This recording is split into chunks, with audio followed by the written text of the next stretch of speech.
Hey guys, my name is Todd Nesloni, and I would like to welcome you to our 50th episode of EduAllStars. Cannot believe that we have made it to number 50, but like I said, my name is Todd Nesloni. You can find me on Twitter at TechNinjaTodd. And my name is Chris Kessler. You can find me on Twitter at IamKessler. And we just want to welcome everyone to the podcast. I always forget that I have to do that right there. We changed that up about like 7 or 8 episodes ago, so I still haven't got that part down yet. But anyway, I'd like to welcome everyone to the podcast, and thanks for the great response and going out there to iTunes and giving us some ratings and getting out on our blog and posting some comments under each of the different episodes, just letting us know what you like, what you don't like. Really cool, helps us stay motivated, and just super appreciative. And we would like to thank Remind 101 for being our sponsor for this week's episode. If you haven't checked out Remind 101, definitely do. They're a great resource for connecting with parents and students through text messaging. They are free. It is a one-way communication tool. It is awesome. We utilize it all the time at my campus and with my students and parents. So I definitely recommend check them out at remind101.com, or you can get a link to their website on our website, EduAllStars.com. And as you listen to this week's episode, we just encourage you to use the hashtag EduAllStars. We love seeing the conversations, and just kind of hopefully we can get some back channel conversations going along while we're live with Ben. And we are excited this week to have Ben Gilpin on with us today. He is an elementary principal in Southern Michigan whose goal is to positively impact lives and who believes that all kids can succeed. And we appreciate him from doing this. We appreciate him for doing this from his office tonight at 9 o'clock at night. So thanks for being with us, Ben. Oh, I'm honored to be here. I've watched several of you and Kessler and Nageek on here, and it's pretty cool to be invited, so thank you. And just to let all our viewers know, Keegan's out this week. He had some things come up, but he will be back with us soon. So Ben, go ahead and let's start by telling us a little bit about your background and how you got into education. Okay, well, let's see. You know, I grew up. My dad is, or actually was, a golf pro, and I grew up right across the street from a golf course. I played tons of golf all through my youth, and I was fortunate enough that I got a golf scholarship to Tri-State University in Angola, Indiana, which is now Trine University. And I was there, and I fully expected to go into golf management, but I got to tell you, I was 100% burnt out of golf, and I thought, no, this is not for me.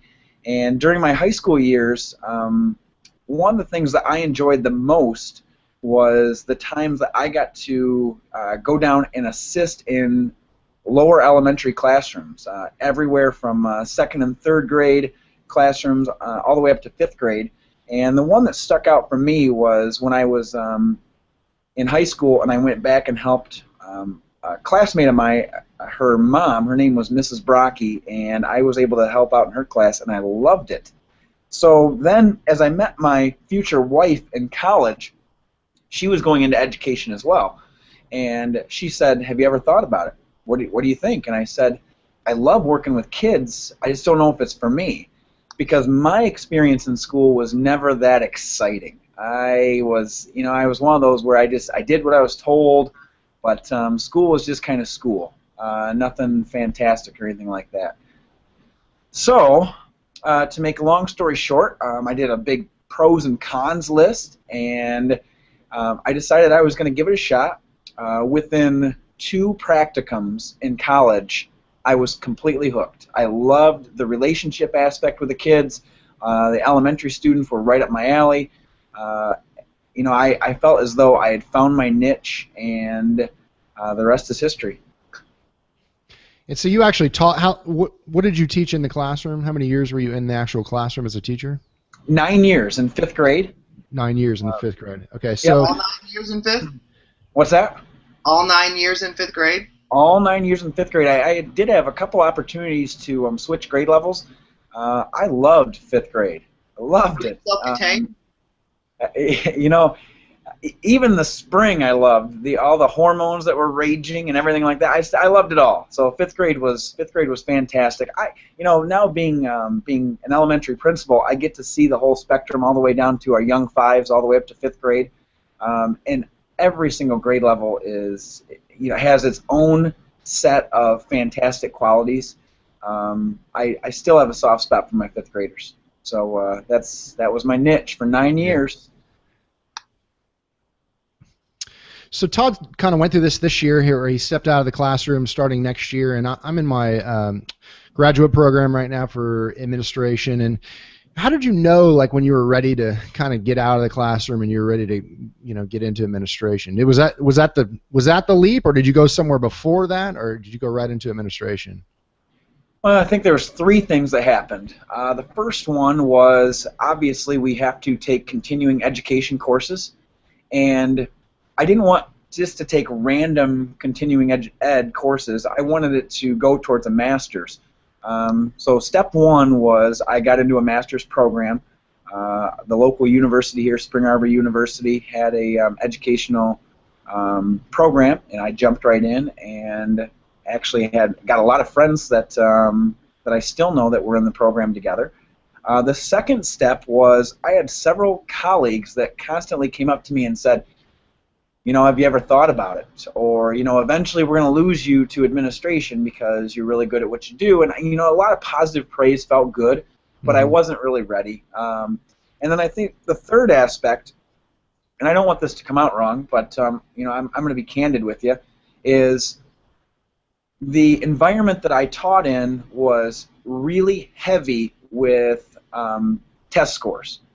And I thought I could create a better environment, and I thought it was time for me to start looking. I did love teaching 5th grade. In fact, it was a great opportunity because I had a 5th grade position, and I was looking at going into administration, so I couldn't lose. I figured, okay, if I get the position in administration, I'm going to be overjoyed, but if I don't, I still love teaching 5th grade, and I think for some people that are kind of on the fence, do I or do I not, if you get yourself into a can't-miss situation where either you get it and you're excited or you don't and you still are doing what you love, that's a great spot to be in. So you've been an administrator for how long now? Just actually finishing up my 4th year, and it's been quite a journey.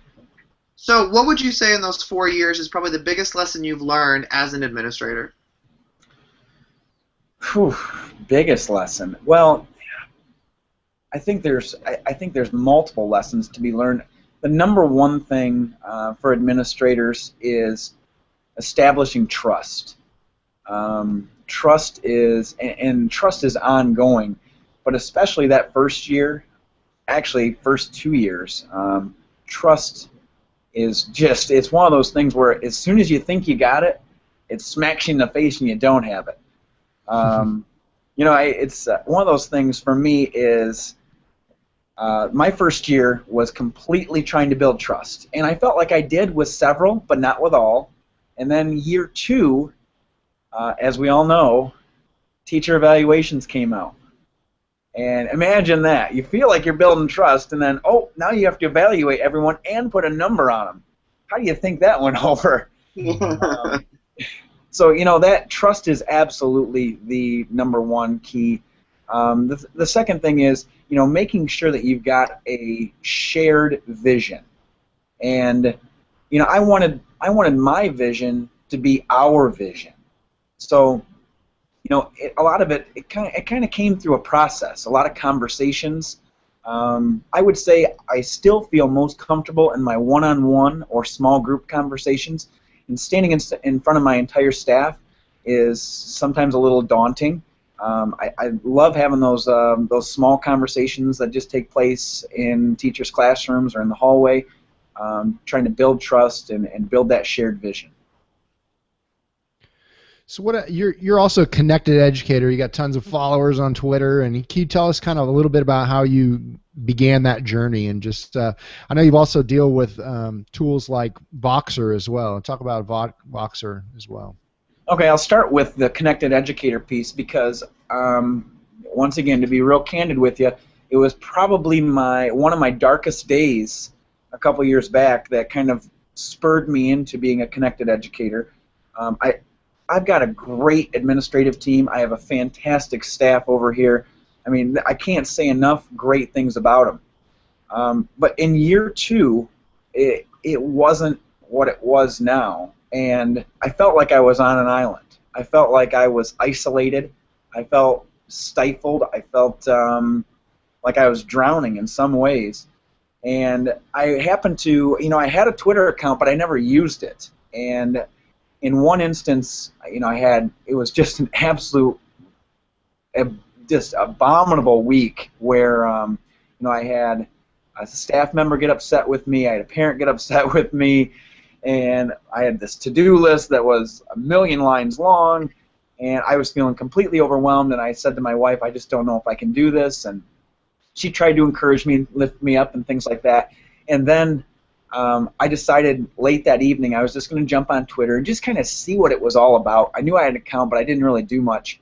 And I got to give a shout out to Kurt Reese, at Kurt Reese, and Jessica Johnson, at Principal J. I was looking at their blogs and looking at some of the tweets that they put out there, and I happened to stumble across Jessica's Monday musings that she sends to her staff, and I thought, I can do that. And it started to push me as an educator, trying to get myself to get better, be a better communicator. And I thought if I'm a better communicator, it's going to be beneficial to everybody involved. So that was probably part 1 with getting connected. And it's funny how it all started, because it was probably one of the darker moments in year 2 that kind of spurred me into that moment. So I would say to anybody out there that's on the fence, with Twitter especially, why not give it a shot? Why not just kind of lurk out there and see what's going on with Twitter, and you might be surprised at what you find. As far as Voxer goes, that's another wee amigo. I'm not a wee amigo. I guess they adopted me, but Tom Whitford pushed me into Voxer, all mainly due to EdCamp Leader, which is going to be in Philadelphia this year on August 4th. A bunch of us were planning a road trip, which has now turned into a flight, so it's just kind of morphed into its own thing. But Tom got me on Voxer, and I've got multiple groups on there. But I gotta give a shout out to a bunch of my guys that I'm in contact with constantly. I hope it just doesn't open up and start jabbing at you guys right now. But I'm on here, Aaron Becker, Aaron _ Becker 32, Kurt Reese, Jeff Zoll, Jimmy Casas, Joe Mazza, Joe Sanfilippo, Tom Murray, Tom Whitford, Tony Sinanis. Those guys have been great on Voxer with me. We've been basically for the last 2 months or so, we've been just collaborating, making each other laugh, kind of commiserating, and just a whole bunch of great things. So Voxer has now turned into a great tool for kind of a personal touch to the feedback and to the isolation. Twitter can be personal, especially if you do the direct messaging, but I feel like Voxer's a little bit more personal. You can hear tone of voice. It's a great tool. If you're not on Voxer, I highly recommend it. So let me just put forth a situation. See, this is how I'm envisioning you guys using this. A lot of those names that you listed were administrators, but like you come across a situation throughout the day that you may not have been in before, you may not have handled before, and you're like, hey, I need some help with this. And rather than reaching out to maybe someone in your district or whatever, you got all these quality educators right at your fingertips, and you're like, hey, check this out. I've got this situation. What would you guys do? And then they kind of respond back. Has it been used that way prior? Or? It has, Kessler. Yeah. It's we've done that. We've also we have conversations on technology, as far as are we 1-to-1 or are we a 2-to-1? What device are we using? What would you recommend to a superintendent? All those sorts of different conversations, kind of the behind the scenes. it's been a mixture of the managerial side and the leadership side. So it's been really great. And I often find myself I may not be the one doing all the talking. I may be the one doing a lot of listening, and I'm still learning. That's how I am. Because I'm in one of the Voxer groups like you have been, and it's a very large group. And I was telling my new AP that I'm working with, we were going to a training today, and we were talking in the car, and I was like, you know what? I said, I'm in this Voxer group with all these admin, and I said, I just sat there this weekend and just listened to the conversation. I said, I feel like I learned more just sitting there listening to those admin talk back and forth about how they deal with things and the struggles they have and all this stuff. I mean, it was an incredible amount of learning that for me just sitting there and listening. Yeah, you talk about truly like breaking down the walls of a school. This is so cutting edge to me. I mean, what an incredible tool that and the way you guys are using it is just phenomenal. It's so awesome. Well, it's Todd and I are in a Voxer group with Brad Gustafson, and what's nice is we don't have to have a daily conversation. We kind of just check in with each other every few days, and usually there's something either with leadership aspect or something going on in our school, and it's just nice to have different perspectives. Mm-hmm. And it's nice. I mean, you talked about it too, about how we're on Twitter and that's how we've connected with people, but there's just something different sometimes about hearing somebody's voice express something instead of seeing it written out, whether it's in an email or a text or a tweet. Just letting somebody sit there and just talk about it. Because we may leave Voxers that are 3 or 4 minutes long sometimes, but are not. But we wouldn't be typing all of that out on Twitter. Hey Todd, quickly explain what Voxer is. I think we failed to mention that. So. Well, correct. See, if you can describe this better, Ben, go ahead. But I would describe it as like a walkie-talkie system, where instead of calling your phone and leaving a voicemail, I can get on Voxer and Vox you or a group of people, and they can listen to it whenever they want, respond whenever they want, and it's just a way to verbally exchange information. I'd completely agree. I'd add to it as well, though. Couple things. I've had some people say to me, is it just like leaving a voice message if I dial someone's phone? And I guess it is similar, but this is more instantaneous. First of all, if you've ever been, and I'm going to speak to all of the adults, if you've ever been compelled or maybe you've even thought about driving and texting, number one, that's a no-no. Don't do it.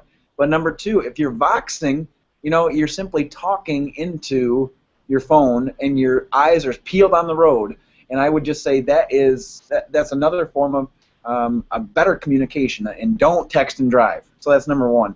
Number two, I've encouraged several of my staff members to get on Voxer as well, because if they happen to go outside for an extra recess at the end of the day, or if they take their kids out, I've got our secretary that's now on Voxer, and they don't have to come down and get one of the walkie-talkies. They have their phone, and they can say, Mrs. Powers, I'm outside, I got my class, one student's absent today, and let me know if anybody comes to get them early. The other aspect is, if I happen to go in and do a walkthrough or an observation in the classroom, and I know that I've got a busy couple things going on, and I can't get right back and email that teacher, I can get on Voxer, and I can just say, Mrs. Smith, I love that you just did this in your classroom. That was so cool. I just wanted to give you a quick shout out. Keep it up. Way to go. And look for my email later in the day. So that instantaneous feedback, where not only are they getting the feedback, but they're hearing my tone of voice, is really critical. And the last thing I would add is, and Tom Whitford's, he told me this, with Voxer, you can get out your complete thought without getting interrupted, which sometimes is a good thing.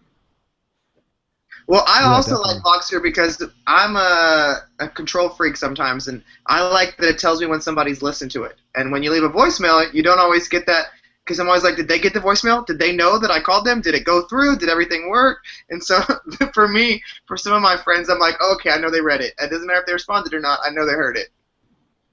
Yep. So you also blog quite a bit, Ben, and I love your blog posts. Have you always been a writer naturally? No. Oh, goodness, no. No, you know what? going back to my middle school years, all I thought about in middle school was girls. So all of my writing journals were basically either I was going to be a pro golfer or about girls.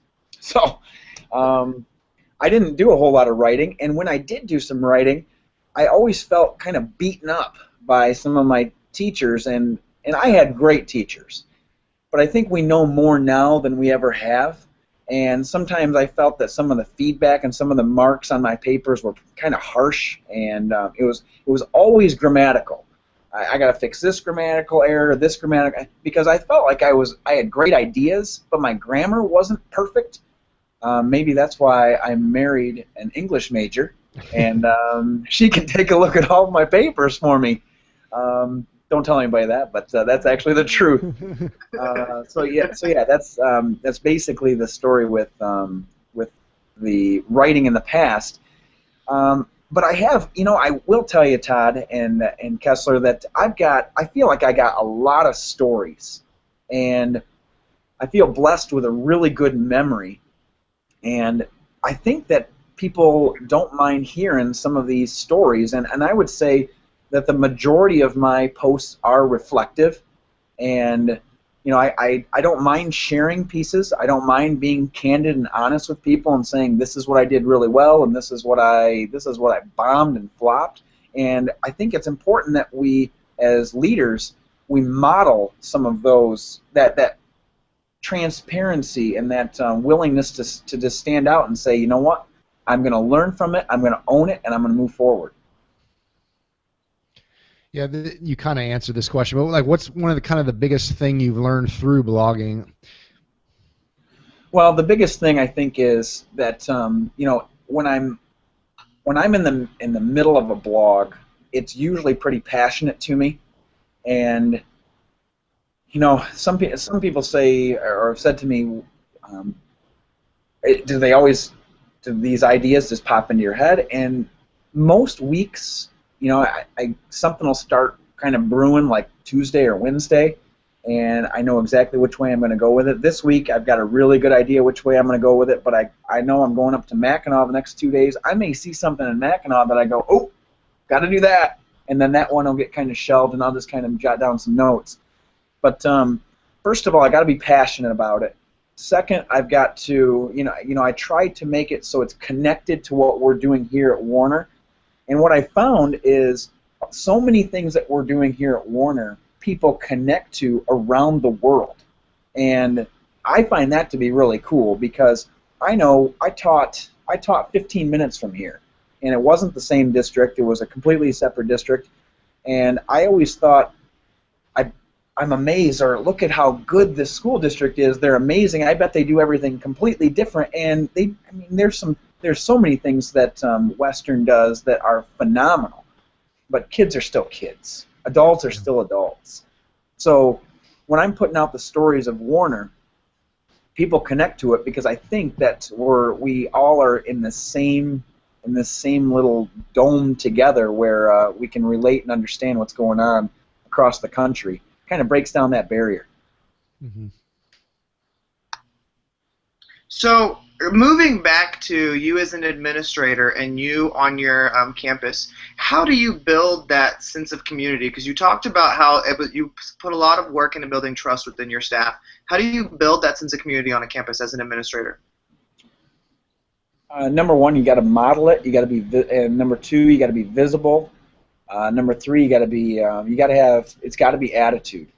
And for me, I try to be extremely visible, whether it's greeting every single student at the front door every morning, saying goodbye to them in the afternoon, going out to recess, going to sporting events, going to extracurriculars and plays and dances.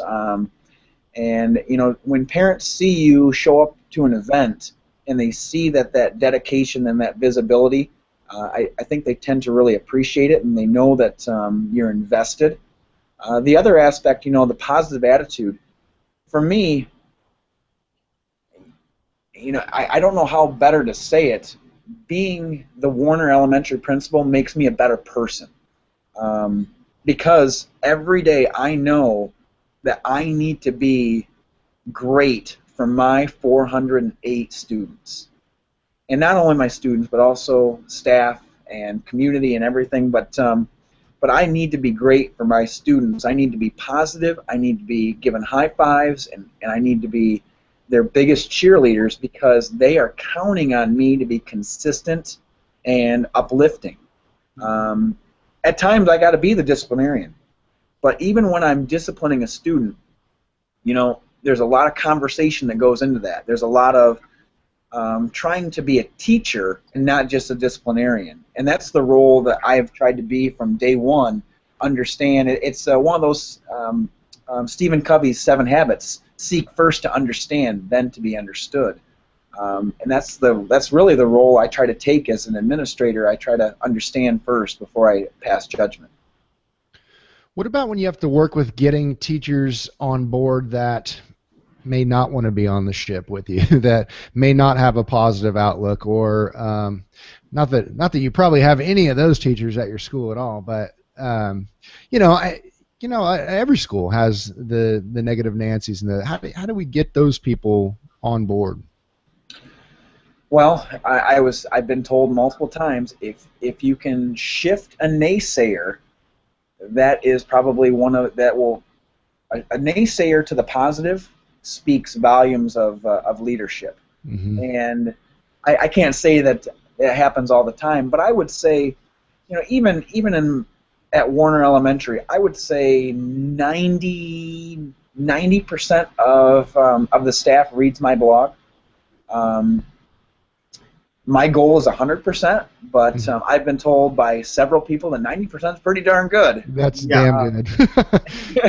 So, as far as shifting the naysayer, as far as getting everybody on board, it's building those relationships. It comes back to individualizing. How am I going to get someone on board? And maybe it's just going to be in really small ways. And I've had some really difficult conversations over the last 4 years. I've tried to be empathetic. I've tried to be human. I've tried to be honest. But I've also tried to be caring. And sometimes some of those difficult conversations, I realize, and it stings, but I need to back off, give them some space, and then try to reconnect later. And there's a couple individuals that over the last couple of years, there's been some tension, and in the summertime, I'll just say to them, hey, let's go get some lunch. Let's go chat and talk, and we try to build up that relationship aspect. Mm-hmm. Dr. Jeff Zoll shared a great line the other day with me that I think a lot of us could learn from.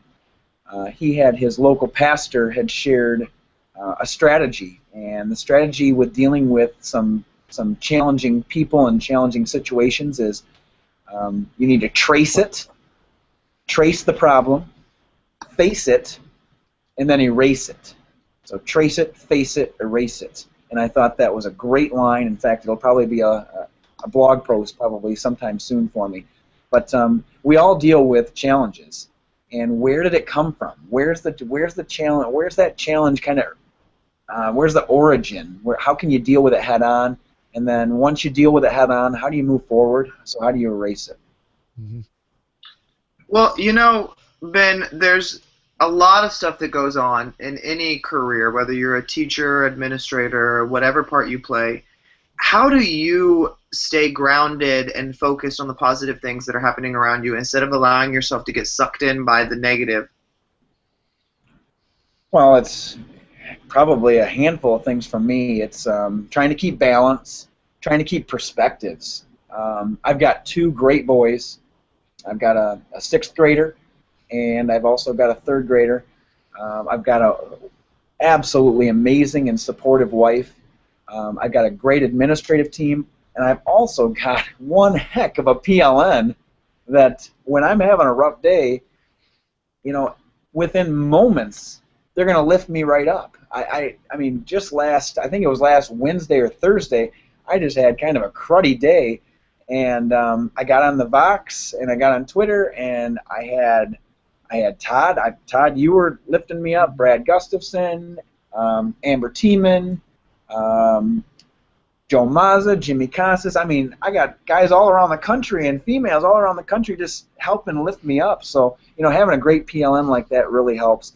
The other thing that I really like to do is I like to stay fit. I exercise, I run, and running for me is a nice release. It kind of gets some of that stress and some of that stuff that I'm feeling off. But ultimately, you know what it comes down to? It comes down to perspectives. I mean, a bad issue for me in the big scheme of things is not that bad of an issue. Mm-hmm. So is there a moment in your career when you kind of look back and there's something you're really proud of accomplishing? Let's keep it like as an administrator. Like, what's something that you're most proud of as being an administrator? Well, that's a tricky question. I am really proud of our building.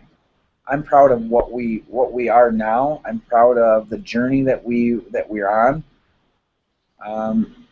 Boy, you stumped me, Kessler. I was like, no, and I went in, I was like, Kessler is not going to stump me. But that's a tough one. Sometimes I look back and maybe some of the biggest challenges are what I'm most proud of. Dealing with some adversity.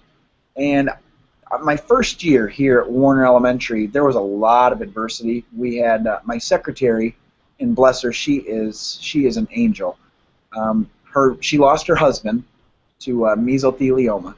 We had a car accident within 200 yards of the school, and a grandfather of a couple of our kids passed away. There was a lot of bad stuff going on in a very short amount of time.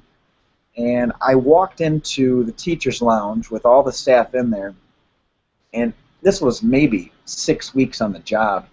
And I just said to him, I've heard so many amazing things about this staff. I've heard about how great you are, how you lift each other up. I said, you know what? The chips are down. What are we going to do? How are we going to lift each other up? How are we going to pick each other up off the deck? You could have heard a pin drop. And I had a couple of veteran teachers that came up to me over the next couple of weeks, and they said, you know what? That was the turning point. And you find out a lot about someone when the chips are down. It's easy when things are good. Sure. When things aren't good, that's when you really find out the true character and the true person. So I think that might be it. But that's a tough question, Kessler. No, that's a good answer. That's definitely a great answer.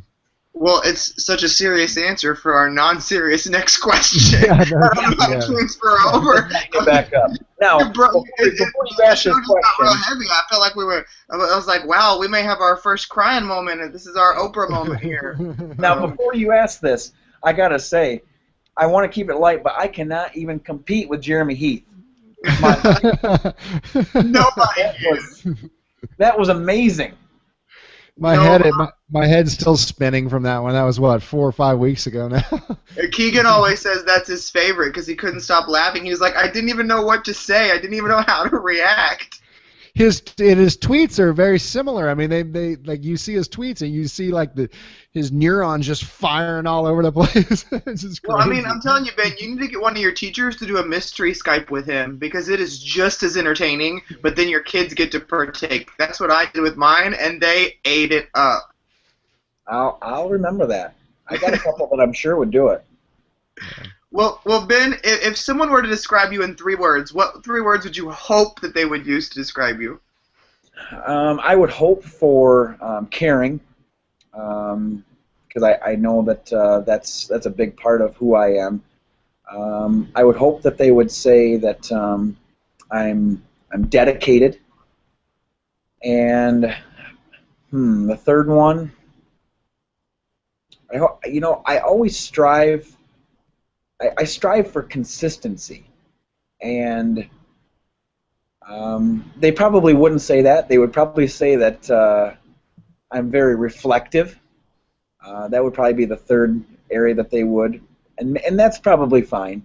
But I strive to be as consistent as possible. I want to be someone that people can count on, level-headed, even, positive. But they would probably say reflective as as several of my friends tell me, I'm a reflective guy.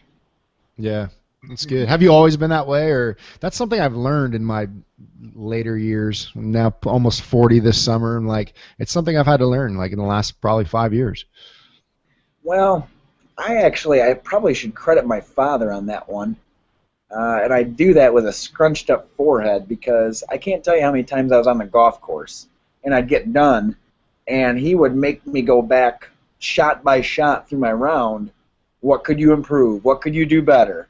And then it went from golf to basketball and what could you do better? And so he was constantly making me reflect on some of those sporting events. And I think it just carried over to life for me. Yeah, what a great life lesson, though. I mean, you probably hated it back when you were 9 or whatever, but now you're probably very thankful for that. No, it's just who I am now. Yeah, right. Yeah. So looking back like 5-10 years, what's a piece of advice you would give your former self, like your current self giving your former self some advice? I thought about this, and one of the things for me, if I could go back to when I was beginning teaching, and I would say this to anybody that's in the early stages of their career, don't be afraid to fail. I had a fear of failure when I started out. I did not take a lot of risks. I was very conservative, and not that I was a bad teacher, but it was just one of those where I just didn't take a lot of risks. And I would say to any beginning educator, even if it's a calculated risk, take risks, take chances, because that's when the real learning takes place. Yeah, that's great. So one thing that we always like to end the show on, Ben, and I know you've watched the show, so you know this one's coming, but what is something that you're really passionate about right now? Right now, well, we have there are a couple different things.